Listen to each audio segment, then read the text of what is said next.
Welcome to another video series, Freemasonry and Satanism. This is video number 43 of 50. I'll be glad when I get all 50 done I can take a break.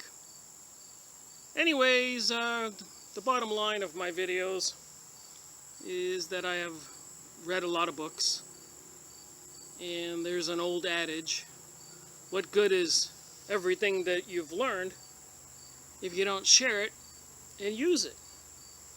What good is it? So I decided, after reading over 100, 150, maybe even 200 books, I don't know, over 10 years, I decided to take some of these books. Some I've read years ago, some I've read recently. And the book I hold in my hand right now, I was watching the video, The Synagogue of Satan. And as a skeptic that I am, is why I read books, the narrator of The Synagogue of Satan showed this book and quoted from this book. So I thought it would be wise for me to try to obtain a copy. And a lot of the books that I see that are on YouTube or in other books with the little citations under some quotation as a little 1 or a 5 or 29, that's a citation in the back of that book. It tells you where that quotation, what other book it came from, or what other source it came from. I don't have to explain this to most people, but that's what those little numbers under paragraphs in books mean. They're citations, and that quote came from some source. So anyways, when I was watching The Synagogue of Satan, and knowing that my series is Freemasonry and Satanism, and in 1776, according to my research, the Rothschilds, the bloodlines of the Illuminati of families, authorized or gave the job to Mr. Wusthof, why Wusthof you say his last name, to foment, plan for, organize the Illuminati by gelling together all the Masonic lodges around the world and expanding the Freemasonry Masonic lodges along with the other occultic organizations under the same realm of the religious doctrine, like Helena Blavatsky in the secret doctrine, the New Age doctrine, the occultic doctrine, Isis, Osiris, Ra, Lucifer worship, Satanism, stuff in Hollywood. So anyways, this book here, Great Britain, the Jews and Palestine, how America was dragged into World War I by one of the Zionist lobby, Samuel Landman. And I got this cheap online at a used bookstore. You can do that. Or maybe you can buy it new. So I had to jump right in here and just make some quick points here and make a short story of this, maybe. Great Britain, the Jews, and Palestine. And remember, you know, in 1913, 14, when they started World War I, there was a lot of backroom organizing, and that's what this book is about. That's what this book is about. And today is 2014, August. 100 years later, you know, we've had Russia in the last few weeks, people threatening nuclear warfare in the Ukraine, in the Middle East, and Obama's bombing Iraq again, and you know, we're on the razor's edge of World War III, it seems. And for me on this book, I'm going to show you there were behind-the-scenes people organizing and planning for World War I. It never had to happen. It was intentional. They wanted it to happen. There was a purpose. World War II was orchestrated and planned, in my opinion, because the purpose in World War I was not accomplished. The plan was not accomplished. And I think in World War III will be the final push for the plan. So one must ask, what is the plan? Hence my videos. Alright, page 4 This astonishing booklet, written by one of Britain's leading Zionists, that's the people who want to, in my opinion, rule the world from Israel, Mount Zion, which has to bring back all the Jewish people from all over the world, which is called Aliyah. After they were 500 years before Christ, there was a diaspora where all the Jews were run out of Jerusalem and Israel area, Palestine. Wasn't called Israel back then. So they're gone for 2,500 years, and now for the last 100 years there has been a mass movement of Jewish folks back to the newly formed national state Israel, and it's called Aliyah. It's a program. This astonishing booklet, written by one of Britain's leading Zionists in 1930s, shows how the Zionist lobby manipulated America into the First World War against Germany in exchange for the promise to give Palestine to the Jews as a homeland. This work was originally directed as a complaint. Against the British government for failing to live up to its promise after a Jewish lobby had lived up to its promise. So in the 1930s, somebody wrote the material in this book as a complaint to the British government for some agreements that were made in 1913 to 17 during World War I.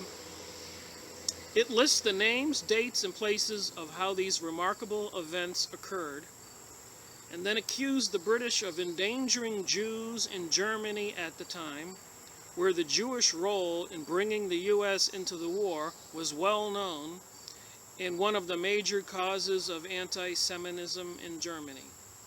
So let's reread that. It lists the names, dates, and places, and this is 1930s, of how these remarkable events occurred, how the Jews got the United States into World War I, so that Germany was defeated. And even accused the British of endangering the Jews in Germany. So this is 1930s. And the Germans at that time had discovered that during World War I, the Jews in Germany had betrayed them and got Germany defeated in the war. Where the Jewish role in bringing in the U.S. into the war was well known and one of the major causes of anti-Semitism in Germany.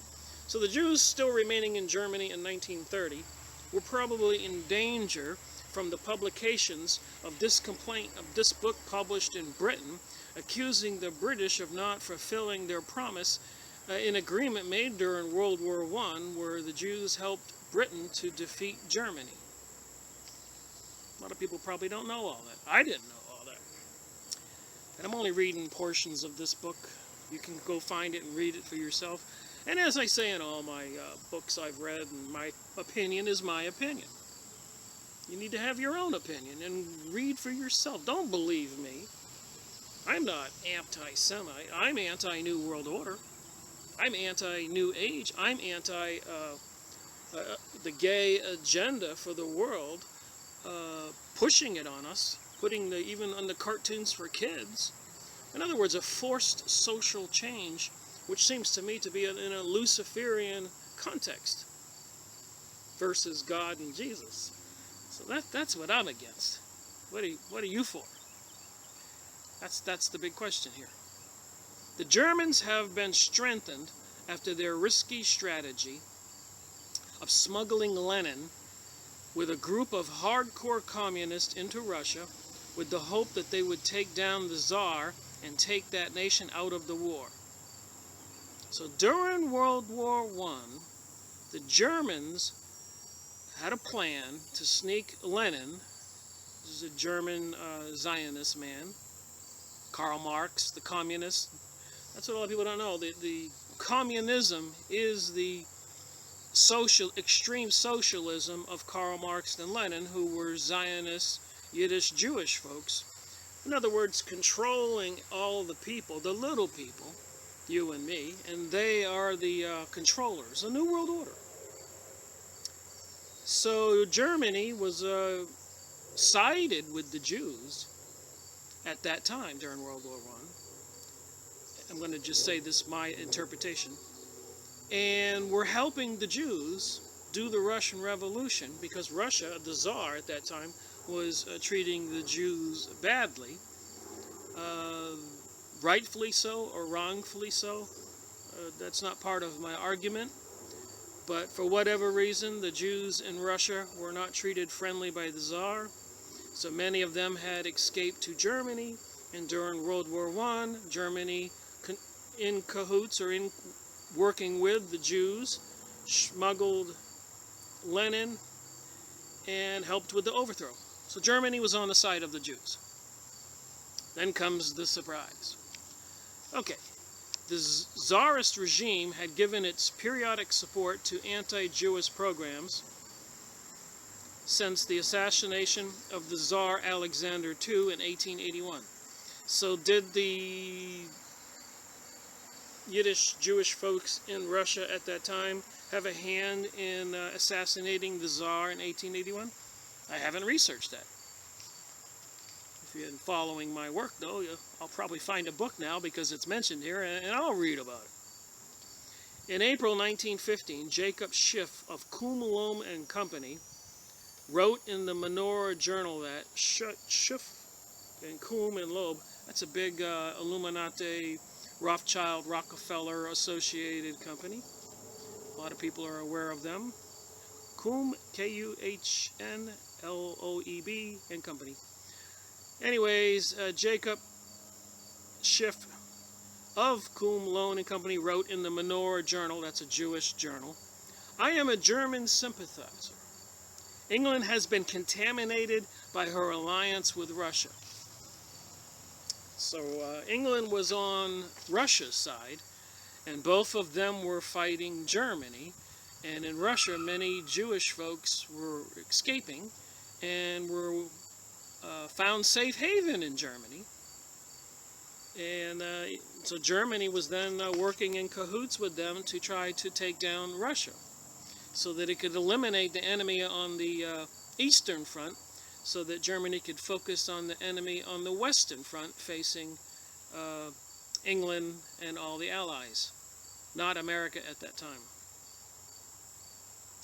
So Jacob Schiff, I am a German sympathizer. England has been contaminated by her alliance with Russia. I am quite convinced that in Germany, anti-Semitism is a thing of the past. So Germany was welcoming these Jews from Russia. Schiff and other Jewish financiers in New York, many of whom had family connections in Germany, withheld cooperation from Russia's allies. In fact, Schiff became famous for funding Leon Trotsky and the Jewish communists who eventually seized control of Russia once the Tsar had been overthrown.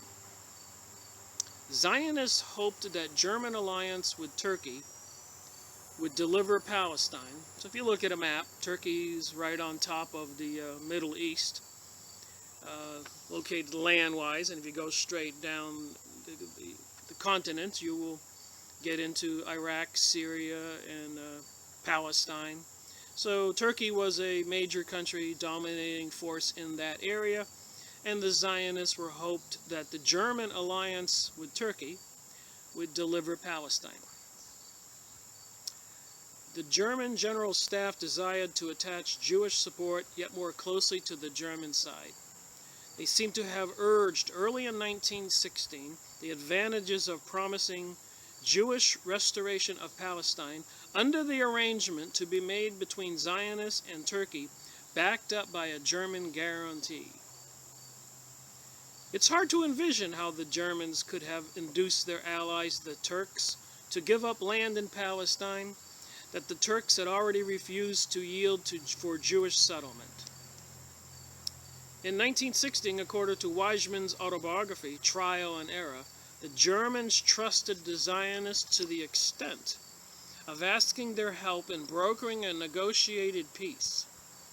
Weizmann said that Zionists replied that they would act in that role only if there were to be no territorial adjustments. Alright, the collapse of Zionist Russia now opens up new opportunities. The Balfour Declaration. So it was successful that Germany helped the Jewish Zionist folks in bringing down Russia. And so now the game changes a little bit. How grateful were these Zionist Jewish folks to Germany? Let's see. By 1916, though, the Zionist dilemma was resolving itself. The Tsarist regime was in a state of progressive collapse, and on March 15, 1917, the Tsar abdicated as the regime weakened, shifts thinking involved. Remember, he said that Germany, anti-Semitism was all but gone. As events in Russia unfolded, and now we have the Bolsheviks in control of Russia, where they killed 60, so they say, million Christians and tore down all the Christian churches, but not the Jewish churches, temples. So as events in Russia unfolded, Weizmann and other Zionists conducted intensive discussions with the British over what became the Balfour Direction. So these Zionist Jewish folks were with Germany and were opposed to Russia, which was allied with Britain. Now that Russia was taken down, it seems these Zionist Jewish folks switched sides. That's important to remember. Here they are in Germany, they've taken down Russia, and now they're having intense conversations with Britain over what became the Balfour Declaration. The letter finally issued on November 1917, in which the British government promised its best endeavors to facilitate the establishment in Palestine of a national home for the Jewish people. And again, I'm just reading portions of this.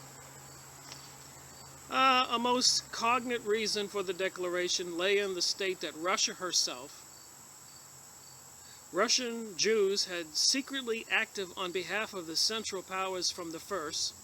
They had been the chief agents of their German pacifist propaganda by 1917. So they'd sent spies into Russia trying to get the citizens not to support the government, the pacifist effort. It was believed also that such a declaration would have potent influence on world Jewry in the same way and secure the entente, the aid of Jewish financial interest. So the Jewish Zionist folks were dealing with Britain now with the Balfour Agreement, Lord Balfour. And that agreement stated that for financial support from the Rothschilds, Illuminati, Zionist, Jewish folks, that to the British, so they were working with Germany, now they're working for the Brits, that the Brits would do all they could to give them Palestine as their new national homeland. It was believed further that it would greatly influence American opinion in favor of the Allies. Such were the chief considerations which, during the latter part of 1916, the next 10 months of 1917, imperiled by the British government towards making a contract with Jewry, the Jewish people. Now we know that in the United States in 1913, December 23rd, President Wilson was in cahoots with the Zionist Rothschild, Rockefeller, Illuminati Jewish people. Not the ones who still are Orthodox and believe in God, but the ones that have switched sides, in my opinion, to the occultic Luciferian religion. And they created the Federal Reserve, which undermined the United States people at that time. 1913, and World War I started in 1914. Under the pressure of Allied needs, the objections of the anti-Zionists were either overruled or the causes of objection removed, and the Balfour Declaration was published to the world on 2nd November 1917. That it is in purpose a definite contract with Jewry is beyond question. So here the World War I is over, 1914 to 1916. And Germany was defeated. In Germany, most of the citizens didn't know they were betrayed. And then, I guess, Britain wasn't following through or whatever reason, but the Balfour Agreement was published to the public in 1917, which I suppose the citizens of Germany had then become aware that they were betrayed. And I guess hence then there would be anti-Judaism going on with that betrayal. So it would seem. From 1917 to 1922, let's see, who is this? Landman. Landman reveals the quid pro quo. So Mr. Landman reveals the quid pro quo. This for that. From 1917 to 22, he was the solicitor and secretary to the Zionist organization, and later legal advisor to the new Zionist organization. His work was therefore not the product of some fringe operation, but of someone deeply involved in the Zionist plan to create a Jewish homeland in Palestine.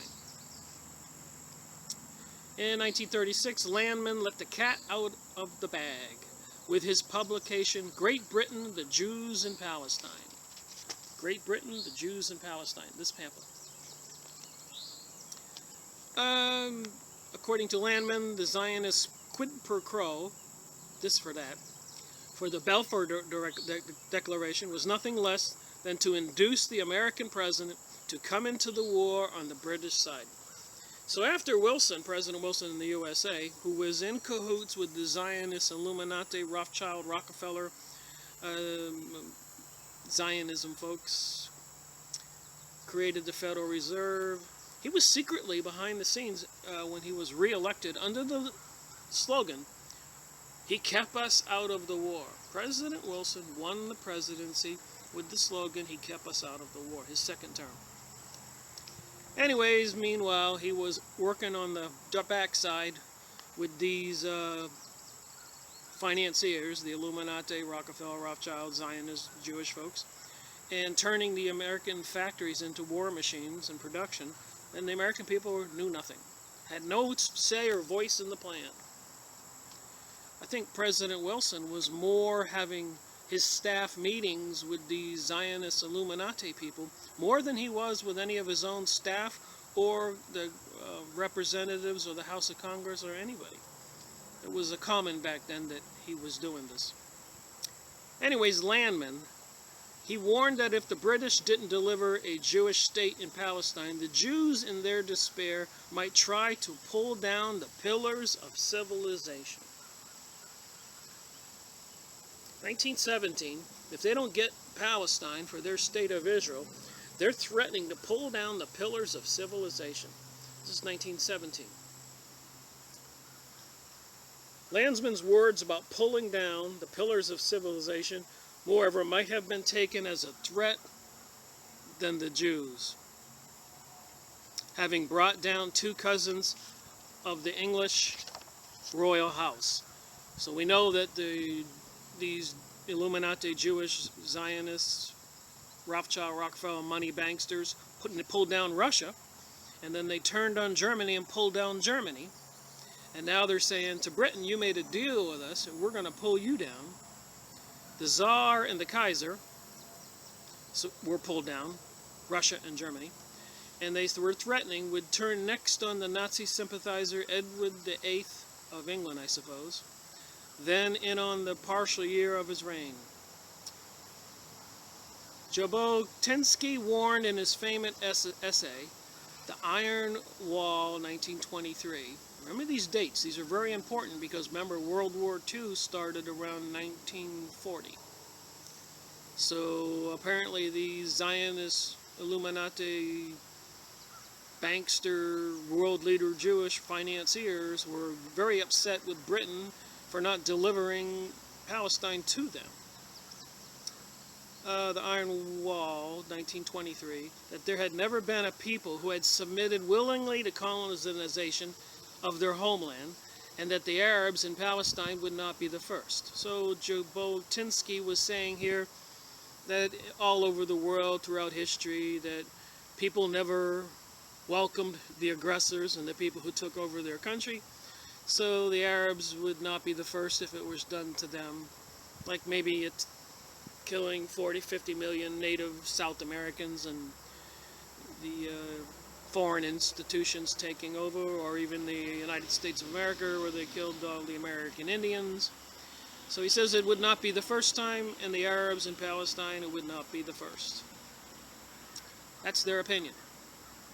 And now I'm doing this stuff here, these book reviews, because I'm concerned about 2014 now, and I'm concerned about the looming World War III. And there's always that saying, if only we had known then what we know now, we would have prevented it. Well, we do know now what we should know, so can we prevent it? Alright, Landman's account of the Gentleman's Agreement of 1916 is broadly consistent with the speech David George gave in the House of Commons in 1936. To quote the relevant parts, the French army had mutinied. The Italian army was on the eve of collapse. This is World War I. America had hardly started preparing in earnest. We know Wilson was in cahoots with the Illuminati, Rothschild, Zionists, Rockefeller, all those people, and they were preparing to get into the war. So anyways, there was nothing left but Britain confronting the most powerful military combination that the world has ever seen. And now that Germany had taken down Russia, it was about to turn on Britain. And so Britain was a little freaked out. My words. It was important for us to seek every legitimate help that we could. The government came to the conclusion, from information received from every part of the world, that it was very vital that we should have the sympathies of the Jewish community. They were helpful to us in America to a large extent to bring America into the war. And they were helpful even in Russia at the moment, because Russia was just about to walk out and leave us alone. So when they took down Russia, all those Bolshevik Jewish people who now controlled Russia turned on Germany. The Jews, with all the influence that they possessed, responded nobly to the appeal that was made. Alright, so the German intelligence services read W.J.M. Child's statement that the services expected of Jewry in the war were not expected in vain and were, from the point of view of British interest alone, well worth the price which had to be paid. They read Lloyd George's statement that the Jews, with all the influence that they possessed, responded nobly to the appeal that was made. They read Child's statements that it may well be that in time to come Jewish support for Britain will much exceed any thought possible in the past. They probably read as well Landman's admission that it had been the Jews who brought the U.S. into the war to crush Germany. Poor American people, poor us. We died, crippled, and fought these things for these people and their gain. World War II, too. Likewise, Landman's remarkable and fallacious threat about pulling down the pillars of civilization in 1936, is that it? Which might have seemed to them a complete confirmation of Nazi ideology. Ironically, Nazi and Zionist propaganda were in close agreement that the Jews were unassimitable, they couldn't assimilate, in Europe and needed to leave for a Jewish homeland. So everybody's in agreement, apparently, that the Jewish people, these people, not all Jewish people, were not assimilatable, could not assimilate, and needed a homeland, so they wanted them to go someplace else. And Palestine mooted as an option by both sides. It's against that background that the Germans read W.J.M. Child's conclusion, actually no surprise to anyone, that Russian Jews had secretly acted on behalf of the Central Powers from the first, that they had been the chief agents of German pacifist propaganda in 1917. And the Nazis no doubt took that to mean that Germany as well had to protect itself from the secret activities of the Jewish citizens, and that Jews would give their real allegiance, or at least assistance, to whatever power that could deliver Palestine. The power, of course, was Great Britain, although in January 1941, at the height of the Nazi success, the Stern Gang actually tried to enlist Germany as its patron. 1941. The power, of course, was Great Britain, although in 1941, at the height of Nazi success, the Stern Gang actually tried to enlist Germany as its patron. None of the material cited above from 1936 to before told the Nazis anything they hadn't already believed, at least since the Peace Conference of 1919, but such material surely tended to confirm their view about the stab in the back. Hence, then, is the true story of how the Zionist lobby brought America into the First World War, written by one of the conspirators himself. So this is World War I. They don't teach you this stuff in history. And again, don't believe all this. You got to do the research along the way to get the true story. So during World War II, the Bolshevik, Jewish, Illuminati, Zionist citizens living there that had betrayed Germany in World War I, many of those people were still living in Germany who had not went to the United States or Britain or Palestine. And in World War II, 1940-41, I suspect that the German leadership had cause for concern about betrayal a second time. Not that I'm taking sides for anybody. I'm trying to find out what's going on in 2014 and what game is afoot, and does it have anything to do with the past, which I believe it does. With that said, I think I'll take a little sidebar here and read a couple other things. Might be interesting. So I went on the internet and I said, okay, Rick, what is the population of Israel today? On the eve of Israel's 66th birthday, Israel population stood at a record 8,180,000 people. So a little over 8 million people in 2014. The Jewish population makes up about 6,135,000. So out of the 8 million, 6 million are Jewish. There's some Arabs, Christians, and others in the state. When the state was established, there were only 800,000 Jewish residents, not Jewish. So when the state was founded in 1948, there were 806,000 residents. And the total population reached its first and second million in 49 and 1958. So almost 10 years later. So that's right around 1960, it reached their second million. So from 60, 70, 80, 90, 50 years later, they go from 2 million to 8 million people living there. So there were about 150,000 people a year from all over the world moving to Israel, from Argentina, Africa, United States, Germany, Russia. Israel has the highest birth rate in the developed world. This is now August 2014. This is a pretty current article here, updated May 2014. As opposed to the international average of 1.7 children per woman, Israel's rate stands at 3 children per woman because of Israel's large Orthodox population. In 2012, 73% of the Jewish population were Sebras, which means born in Israel.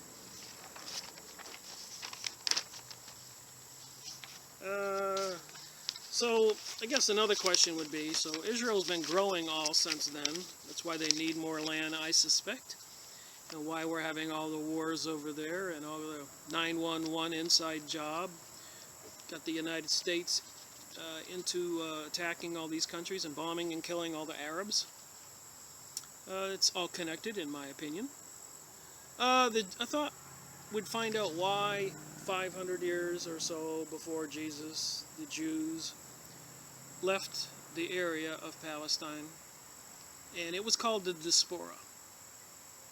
So this is a biblical proportion, in my opinion, but anyways, I just thought we'd all like to see why they all left. What ran them out of there? Who ran them out of there? What happened? The story of the Jewish diaspora began in the year 1587 BC, before Christ, when the kingdom of Judah was conquered by the Babylonians. Baghdad, who destroyed the temple in Jerusalem and exiled a large part of the Jewish population to Babylonia, now southern Iraq. So now we know why they have the wars in Iraq, and they want to get Iran and Syria and Afghanistan and Jordan and all that stuff. Ever since, significant numbers of Jews have lived in the diaspora, many expressing longing to return to the land of Israel. So thousands of years, these people, all they wanted to do was return to the land of Israel.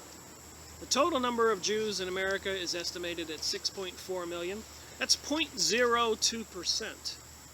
Not even 1%, 0.02. I did the calculator math. And if you look at Obama staff, the people who support him, and Bush's, it's like 90-something%. Even the chief of national security, everybody, and the mayor of Chicago, all those people were Jewish or and dual citizens of America and Israel. So 90-something% of the people running our government, banks, and corporations, 90-something% are apparently of the Jewish religion, or Jewish race, or Jewish political party, whatever it is. Zionism. Not all Jewish people are into this, and many have good Jews are opposing this. If you go on the internet, as I keep saying, and look up Zionism and images, you will see that many Jews, like PhD Henry McCow from Canada, wrote the book Illuminati, the Cult That Hijacked the World.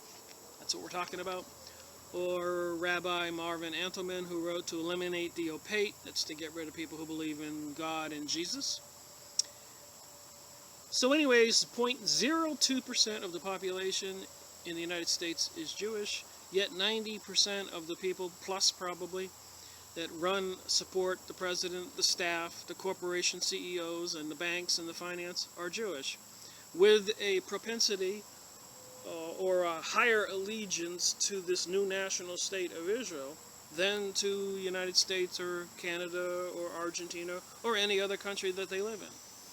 So you have a great force inside our country, 90%, that does not really have the United States' interest at heart, or Argentina's interest at heart, or Brazil's interest at heart. These are the people, the Illuminati, the Freemasons higher level, the Zionism, that are behind all the propaganda, global warming, global cooling, movies about asteroids going to hit the Earth, plagues, running out of food, overpopulation. There is propaganda going on that's right to the point of insanity. Can you imagine, a lot of people in America and the world, this has got to be giving a lot of people headaches, a lot of stress. So I thought making these videos and trying to explain it from my point of view could get people to wake up. So 0.02% of the 350 million people in America, 6.4 million are of the Jews in America, according to this article. But 90% of them seem to be running things, plus. And I suppose if you weren't part of these teams, you wouldn't be able to run anything, and if you were, you would probably be assassinated. The North American Jewish community faces demographic challenges from factors such as the aging of the Jewish population, increased rates of intermarriage, so apparently they see the Jews intermarrying with Christians as a problem, declining rates of conversion to Judaism, so they say more Jews are not converting back to Judaism. That's a democratic challenge.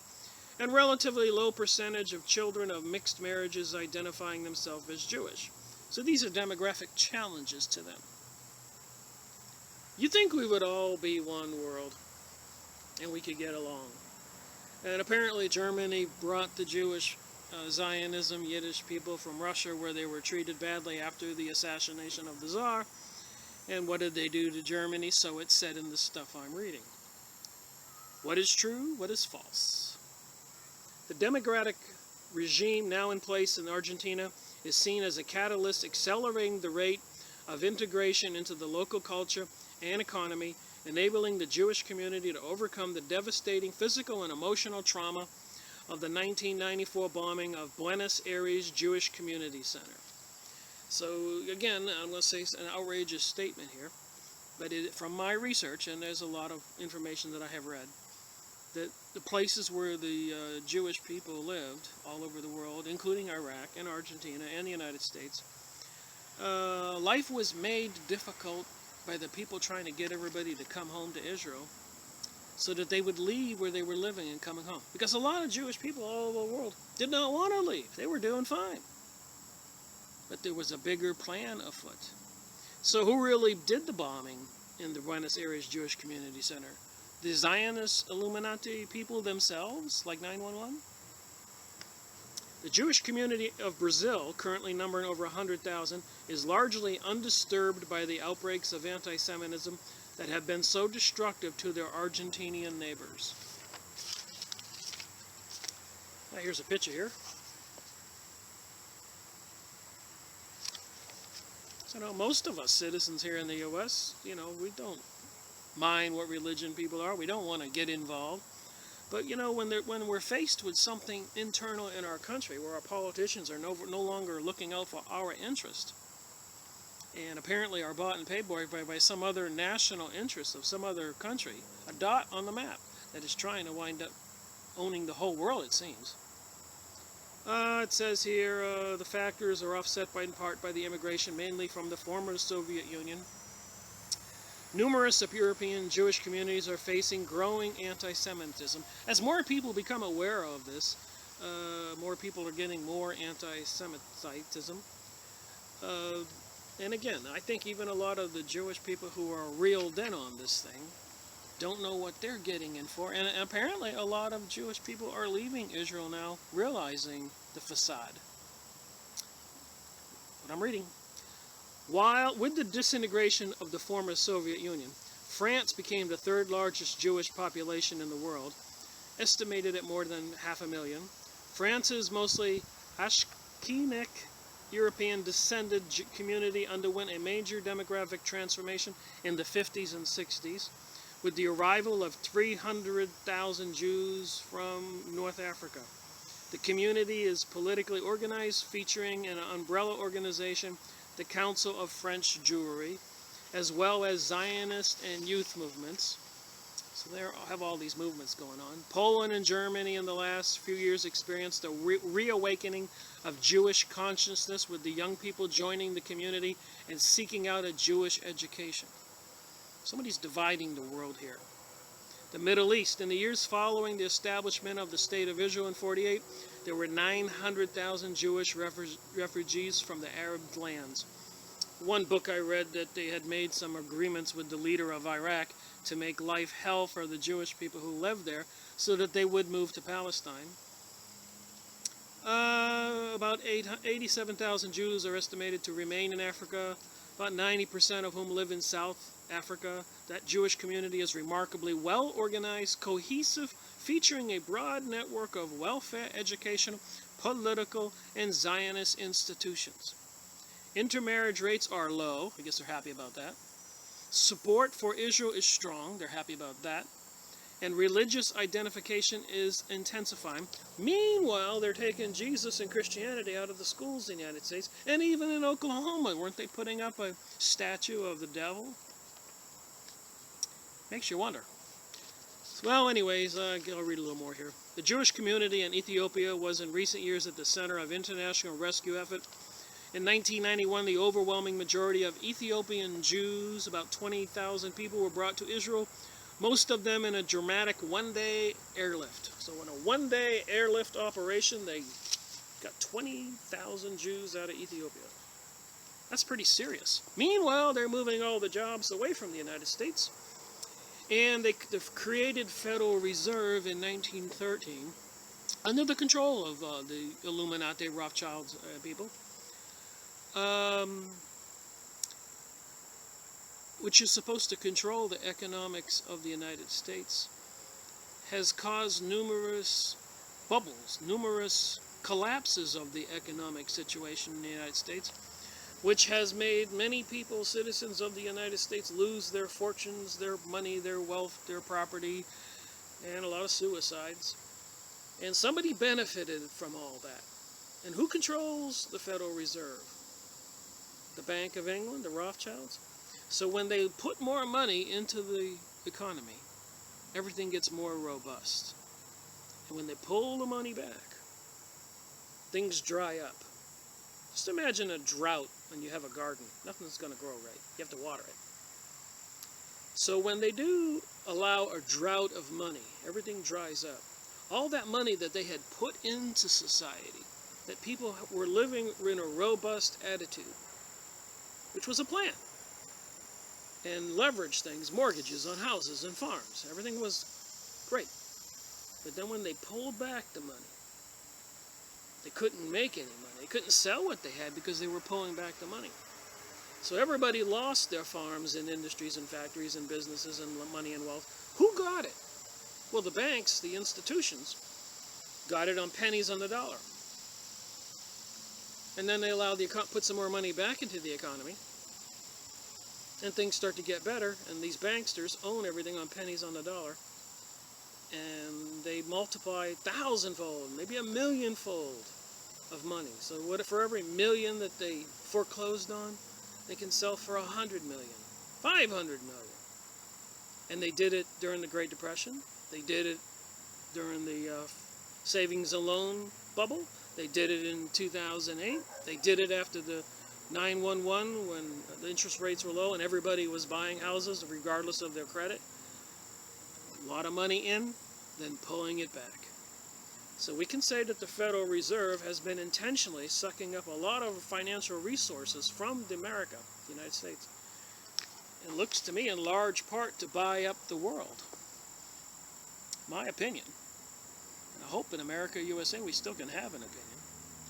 The majority of Jews in Oceania reside in Australia, home to 95% of the region's estimated 104 Jews. Australian Jewry received migratory reinforcements during the past decade, particularly from South Africa, the former Soviet Union, and Israel, countering negative demographic patterns. So with the major influence of the banksters, the high-level archy of the Illuminati Jewry,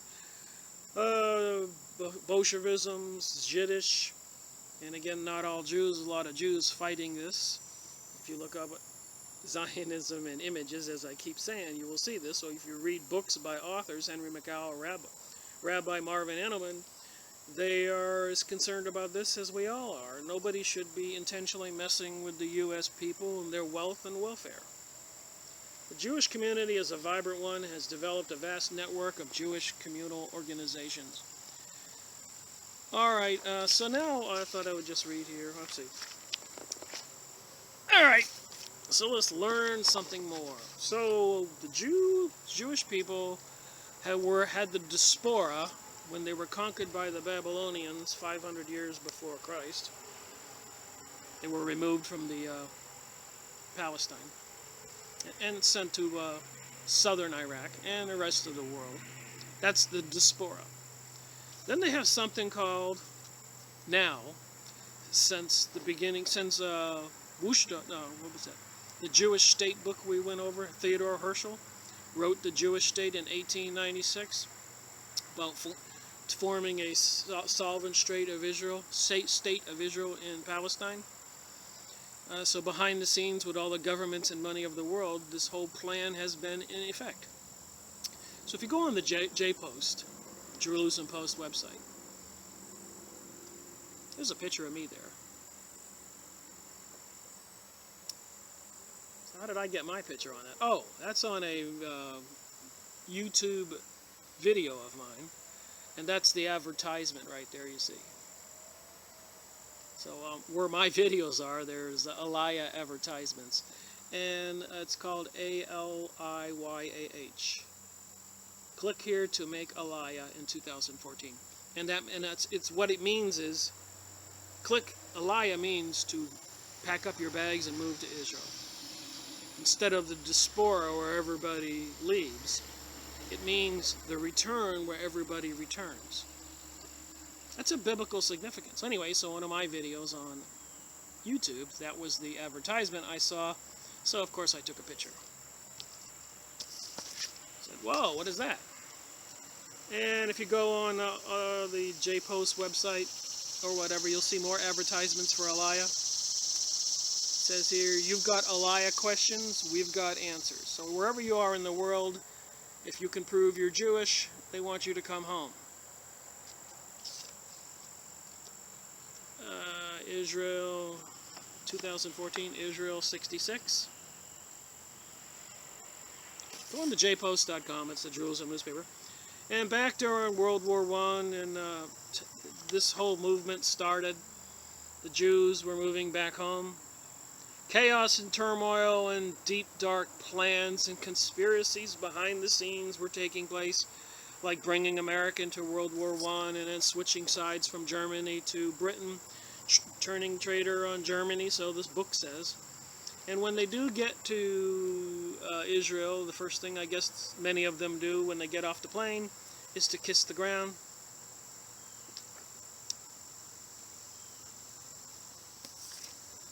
And they arrived by ships. So you can go on Aliyah images, which is what I did, the Aliyah. Anti-Semitism growing in the world.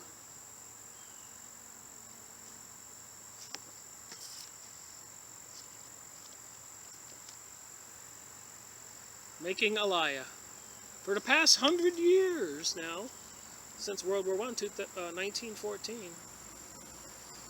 and before, 1896, when Theodore Herzl wrote that book, The Jewish State, there were already, it was only like 80,000 possibly, or less, Jewish people in the area way back then. Anyways, when you do Aliyah, when your plane lands, everybody's welcoming you home. They're crying. They got tears in their eyes. Welcome home. Welcome to Israel.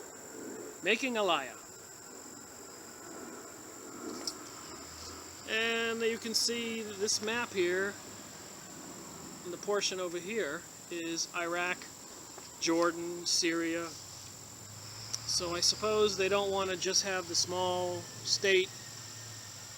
They need a bigger territory for these millions of people. In the meantime, the Arabs are being killed off. And in the meantime, people are partying and getting off planes.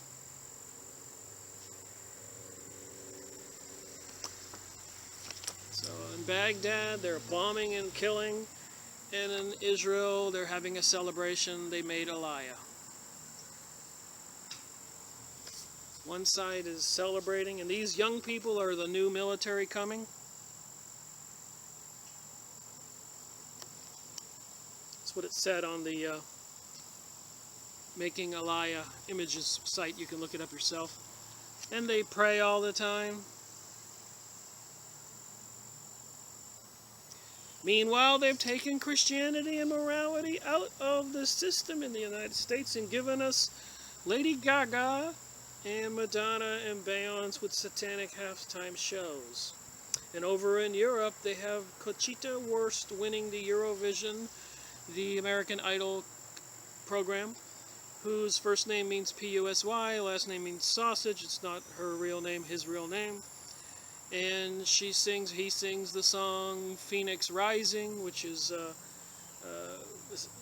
something returning from the ashes, a new civilization. And in the words in that song, it's "You Can't Stop Us." And some of the artwork I seen on the Making Aliyah website is this. It was a little disturbing to me.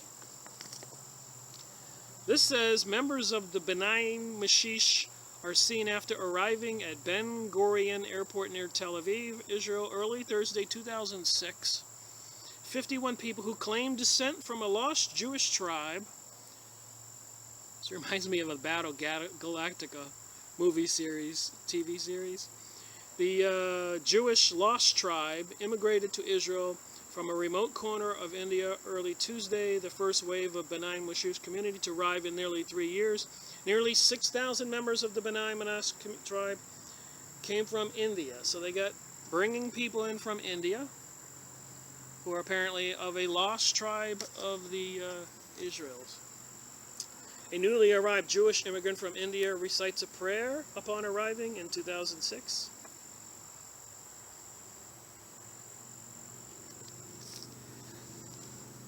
They really do some marketing. The 3 generations of American Jewish immigrants to Israel making Aliyah.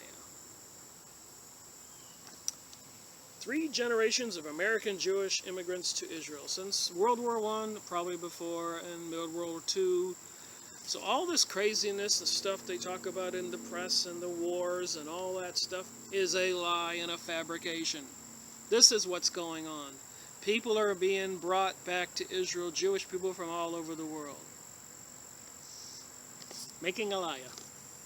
And they kiss the ground when they get there. This is on the website.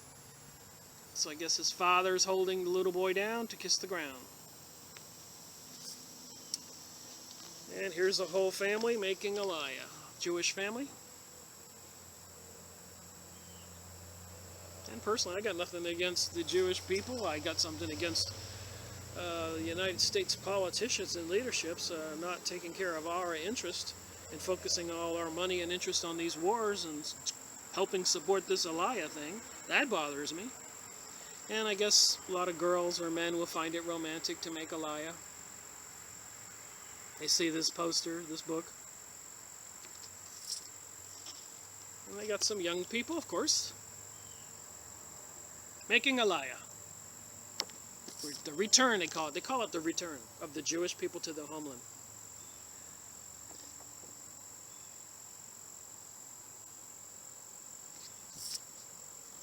And they came by ship. And if you look on the Aliyah images, when you see these pictures on the below on the left, it'll give you the link to the website where they took these pictures on the Yahoo image thing. And they call it a revolution. There you go. I call it a new world order, and I call it propaganda of the new age. I call it the grand deception, global warming, going green. Everything is for them to control. So they even have Aliyah written on the plane here.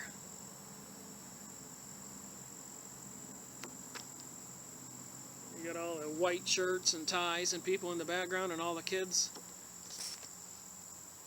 Alright, here's a thing. Israel is using missiles to protect the civilians, and Hamas is using the civilians to protect its missiles. I believe Israel and other government organizations like NATO and Illuminati and all them, Pentagon, it makes me wonder who is supplying this Hamas with all these weapons to keep the turmoil going, to keep the increased death rates of the Palestinian people and Iraq, Syrians, and everybody else in the area, to keep them to continue to die while Israel keeps on growing and celebrating Aliyah. The diaspora, that's when they all had to leave 2,500 years ago.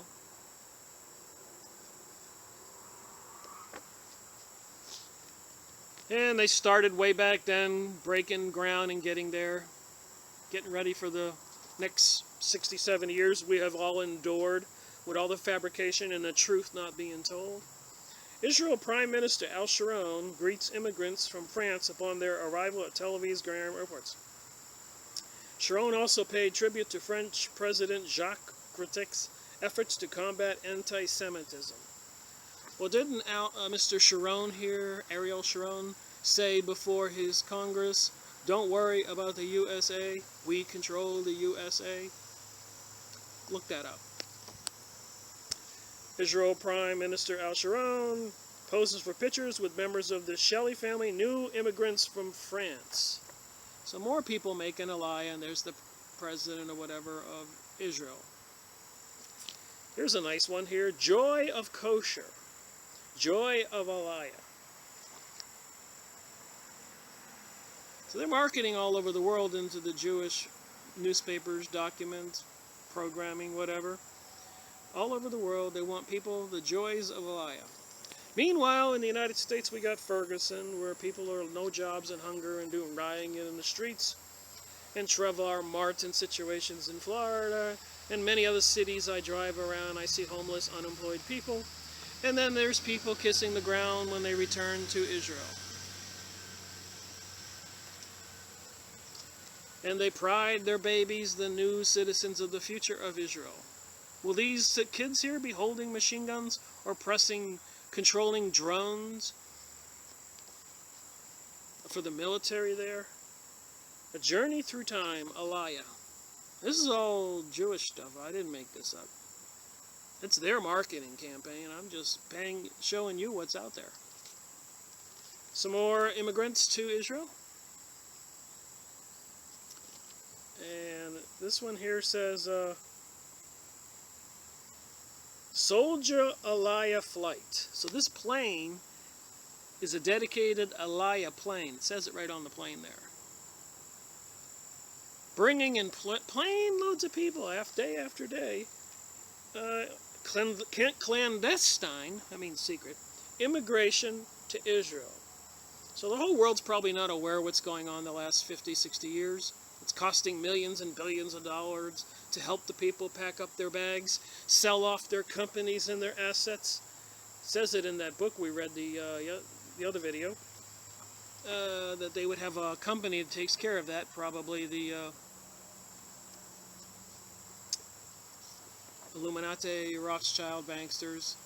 So, just worthy to know what's been going on in the last 60 years. The happy people, while the rest of us suffer, so it seems, going broker. And the Federal Reserve controlled by these people when they pull back the money, and they make us suffer while they reap all the rewards of taking the assets and making more money, which they probably need all that money, so people can make Aliyah. And even the kids and everybody's on the ground, kissing the ground. Don't have that kind of patriotism here in the United States. They're suppressing that kind of patriotism. And if you try to protest, like they did in Ferguson, you can be in a lot of trouble in the United States. Meanwhile, in Israel, Aliyah is happening and everybody's happy. And they even have like some kind of horn they blow. See that right there in the front? Aliyah, the rebirth of Israel. The Phoenix Rising. Is that what it is? With Cochino Worth singing Phoenix Rising? With a face like Jesus and a body like a woman, singing the words, "You can't stop us." A boy, a Jewish immigrant from Yemen, speaks to the media upon his arrival at Ben Gurion International. The Jews from Yemen, 9 of them members of the same family, arrive in Israel.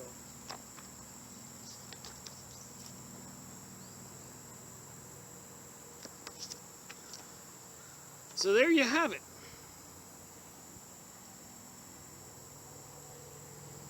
The star, you see that? The 2 pyramids, one pointing down, one pointing up. Isn't that the pyramid for the New Age and all the occultic stuff? We'll get into that. Well, that was crazy, wasn't it? So anyways, back to the book. Great Britain, the Jews, and Palestine. So we're an hour into this video, and should I read more or should I end it? Let's see.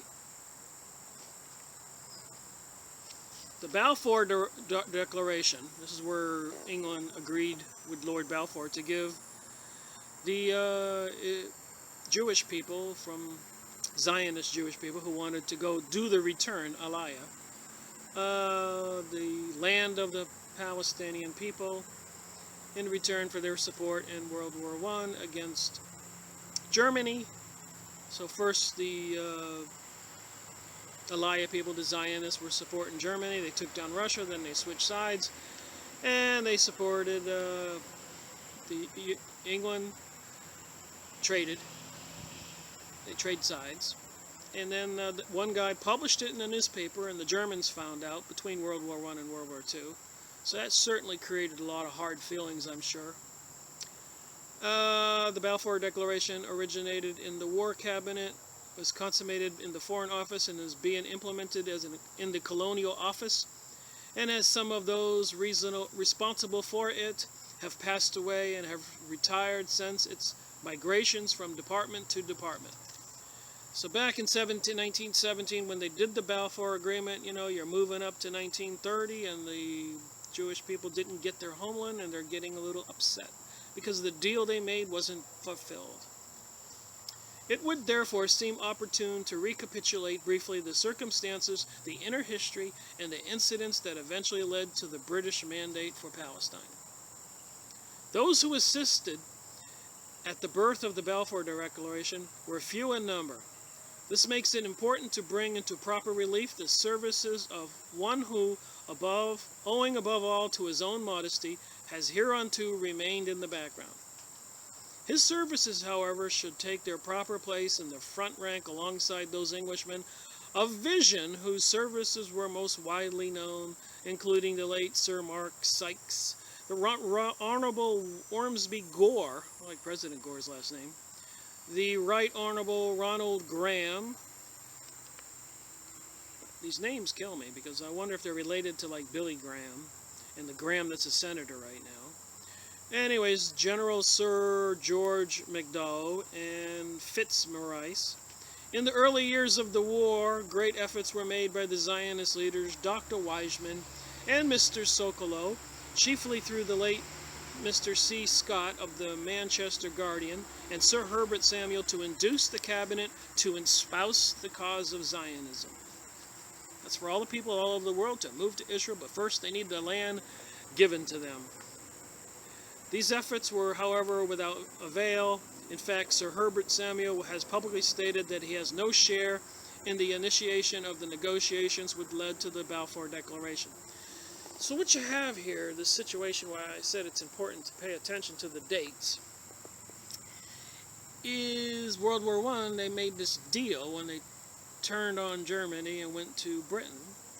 But during the years that followed, from 17, 18, 19, 20 to 27 to 30, the deal wasn't being fulfilled.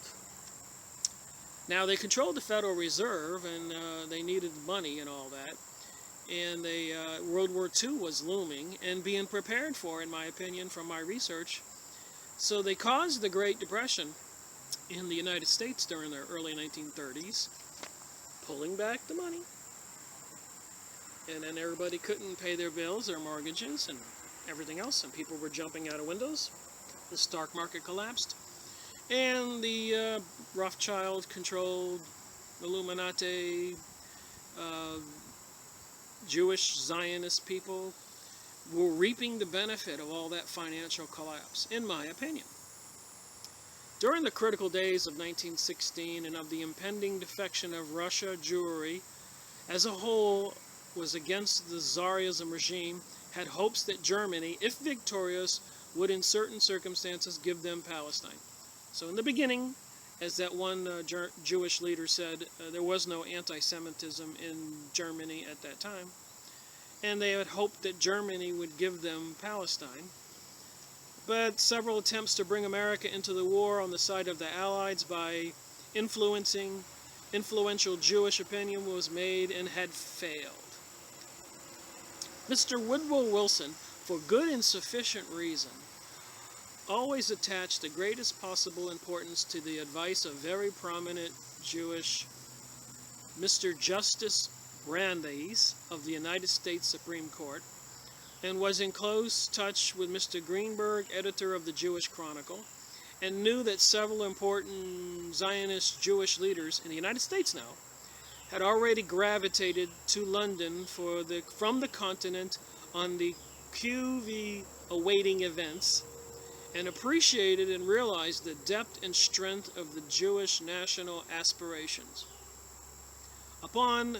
Spontaneously that took the initiative to convince, first of all, Mr. Mark Sykes, Under Secretary of War Cabinet, and afterwards Monsieur George Picot of the French Embassy in London, and Monsieur Goat of the Eastern Section, and that was perhaps best and perhaps the only way, which proved to be so, to induce America, the American president, to come into the war to secure the corporation of the Zionist Jews by promising them Palestine. and thus enlist the mobiles and hentile unsuspecting, thus enlist and mobilize the hereto unsuspecting powerful forces of Zionist Jews in America and elsewhere in favor of the Allies on a quid pro quo contract basis. So the Bank of the Federal Reserve 1913 was taken over. 1914 World War I began. 1916 it ended. 1917 the Russian Revolution took over, and Russia was taken down. And thereabouts that time or afterwards, the Zionist people wanting the homeland in Israel switched from Germany's support to Britain's with the promise of the Balfour Agreement to get their homeland. And so that's 1917, 1820, and things weren't moving along. And in 1930 something, sorry about that, my little iPad there conked out on me. I'll read a little bit more and try to make a summation here. The Zionist leaders, page 17, cable facilities through the War Office and Foreign Office and British embassies litigations were given to the latter to communicate the glad tidings to their friends and organizations in America and elsewhere, and the change in official and public opinion as reflected in the American press in favor of joining the Allies in the war was as gratifying as it was surprisingly rapid. So we know that they controlled our media back then. We know that Wilson was in on it. And so a lot of propaganda campaign was going on. And they lied to the American people. The Balfour Agreement Declaration, in the words of Professor Tempery, was a definite contract between the British government and Jewry. Judea for Jews, in the same sense as Arabia for the Arabs. The declaration sent a thrill throughout the world. The prior Sykes-Picot Treaty of 1916, according to which the northern Palestine was to be politically detached and included in Syria French sphere, was subsequently, at the instance of the Zionist leader, amended so that the Jewish national home should comprise the whole of Palestine, in accordance with the promise previously made to them by the services of the British. Well, it says here that the agreement was also amended to including Jordan and more of the area.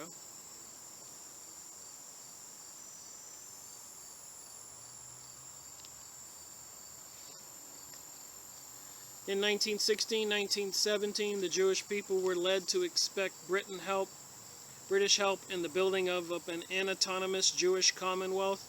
This aspiration has been the lodestar of Jewry amidst the gloom of persecution. The Jewish problem, which was already serious in 1897, when Theodor Herzl wrote his book, The Zionist State, the Jewish State, at the time of the founding of the Zionist organization, which it says right here, by Theodor Herzl, has since been progressively acute and pressing.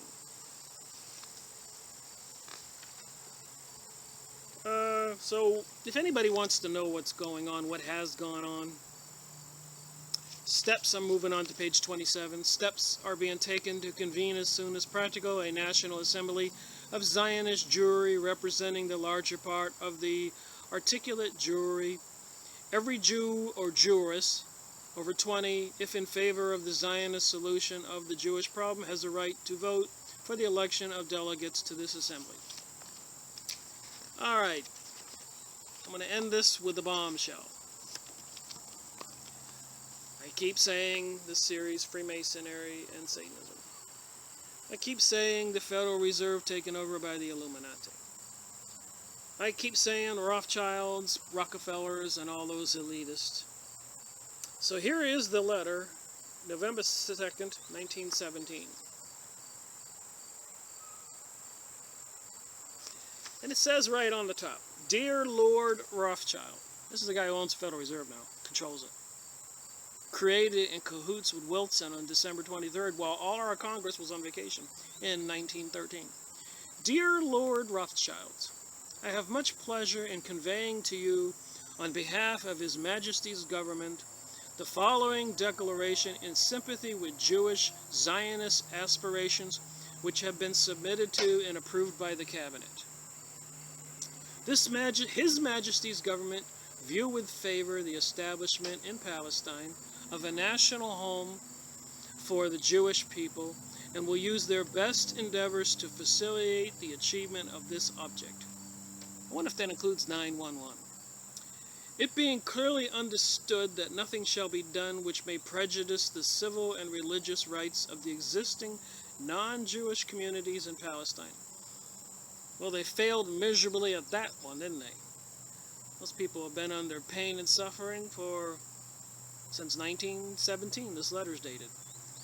Or the rights and any political status enjoyed by Jews in any other country. And we know from all my research and other people that a lot of chaos and mayhem and anarchy has been caused in many places to motivate the Jews to move to Israel via Aliyah. And from some of my research, some of those people were paid $20,000 to $60,000 a body, a person, to move, uproot from where they were and move to Israel. And probably the plan incorporated the big company, the Rothschilds, Illuminati, Council of Foreign Relations, Heritage Foundations, and all those people were the communities that helped all these Jewish people in the United States and elsewhere sell their assets and move to Israel, leaving behind the government that's probably bought and paid for, controlled by these people, not to be looking out for the affairs of the American people and people of the world, causing the economic chaos and destruction which we are undergoing, which Alan Greenspan said before Congress they were running a program called economic destruction, because they wanted to slow down the economy so we would be consuming less goods via the lies of global warming and going green. Lies, lies, lies. I should be grateful if you would bring this declaration to the knowledge of the Zionist Federation. I suppose that was signed Balfour. I can't really read that signature. But if I go back here a page or two, I think it's already typed up in another place. It says here, we should be grateful if you would bring this declaration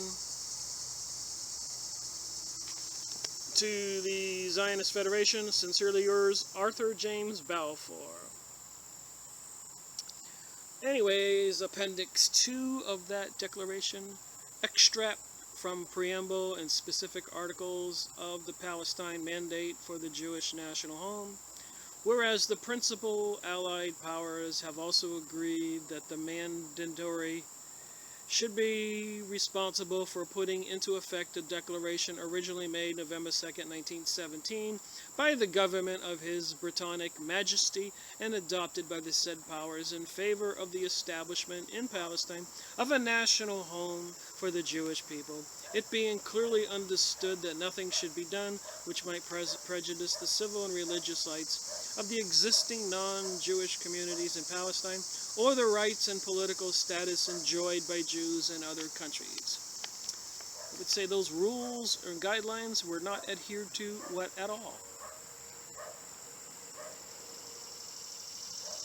A couple of the points here. It says here, the appropriate Jewish agency shall be recognized as a public body for the purpose of advising and cooperating with the administration of Palestine. The Zionist organization, so long as it is an organization and constitution, are in the opinion of the mandatory appropriate, shall be recognized as such agency. The administration of Palestine shall be responsible for enacting a national law.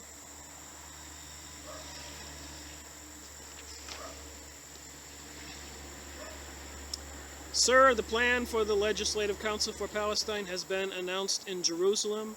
This is January 3rd, 1936. First, one might judge from Egypt that it is a mistake, especially just now, to give the impression that one yields to threats of violence. The results of the 1923 Constitution in Egypt are so manifest that one need not labor the point. The connection between Egypt and Palestine is so close The regrets for the Constitution granted to Iraq are so keen, and surrender to bluff is not at the moment popular. So my point is, what's going on in the world, in the United States, the threats of World War III, the stuff you see in the news with ISIS, attacking the Arabs, making it seem that Islam is evil. There's a precedent for all this, what's going on. It's all documented. And they controlled President Wilson. They controlled the financial institution. It seems right now none of the politicians, if you pay attention to any of the YouTube videos or people who go to the Congress and try to knock on the door of their representative, it certainly seems like they really have a disdain for the American people, and they don't want to answer any questions or justify any of their actions. And they're pitting, like in Ferguson or Trayvon Martin in Florida, the media controlled by these people, the Zionist Illuminati. What is that letter for the Balfour Agreement was addressed to Mr. Rothschilds, Lord Rothschilds. So they control all the media in the U.S., and they're trying to ignite the flames of revolution in the United States between whites and blacks, straights and the New Age Do As Thou Well and the gay agenda, Rainbow Coalition, and then of course immigrating from Central and South America and the United States, tearing down the wall, fences, and between the Islamic people in the United States, all the propaganda, it's all lies. There's a plan afoot to biblical proportions, 2,500 years since they had that diaspora. And meanwhile, the world is suffering. The world is in chaos. And these people are doing just great. And I'll say it right now, nobody should be anti-Semitic. Just because somebody's Jewish is not the issue. But anti-politicians who are not taking care of America, homeland, and trying to create a new world order with no country having a national or patriotic identity. Meanwhile, they're promoting in Israel a patriotic and national identity. So that dot on the map, that small dot, is going to have patriotic and national identity. And the whole world is going to be enslaved with the New World Order, New Age, and is not supposed to have patriotic and national identity. And our police forces in America, like we've seen in Ferguson and other places, are armed up like the military army. And who controls the USA? And as Ariel Sharon, Prime Minister of Israel, said, Israel controls the USA via the Illuminati Rothschilds, who the letter of the Balfour Agreement was addressed to. So who, what, and where is the question. Reading books is bringing forth some of the answers. Looking at those websites on Yahoo for images, Zionism images, and Russian Revolution images, and Rosie Cruchon images, Freemasonry images, Satanism images, all that stuff. If you just start paying attention and looking at it, it comes together. There is a force out there controlling things, and they seem to have ill will toward the USA and our nation, and many others in the world. So thank you for watching my video. This has been a long one. I appreciate it. Don't believe anything I'm saying. Look it up, research it yourself, get the book, make up your own mind. I don't hate Jewish people, I don't even have a reason to. But I don't like things going on in the world where they're intentionally causing economic destruction and hatred and dissent and everything in our country. Seems like they're trying to destroy the USA. That upsets me. Just like in Germany, they were allowing the Jewish people who were being persecuted by the Tsar after the previous Tsar was assassinated. I don't know what that involves. I haven't researched it. But then they turned on Germany, and then they went with the UK to try to get their homeland. And then the Germans found out they were betrayed in World War I, and there was anti-Semitism was on the rise. And then we had World War II because the Zionism people didn't get their homeland, which after the League of Nations collapsed because of it wasn't doing its job Then they had the United Nations, which did give them, after World War II, the land of the Palestinians. And since 1946, 56, 66, 76, 86, 30 years, 50 years, 60 years, you know, the United States seems to be involved in continuous warfare and financial distress to these causes over there. And the Council of Foreign Relations and the banks, there's the Federal Reserve and the Heritage Foundation and the Freemasonry higher level. They all seem to be in cahoots to lying and deceiving the USA people and the propaganda. And so wake up. Thank you, and I'll shut up.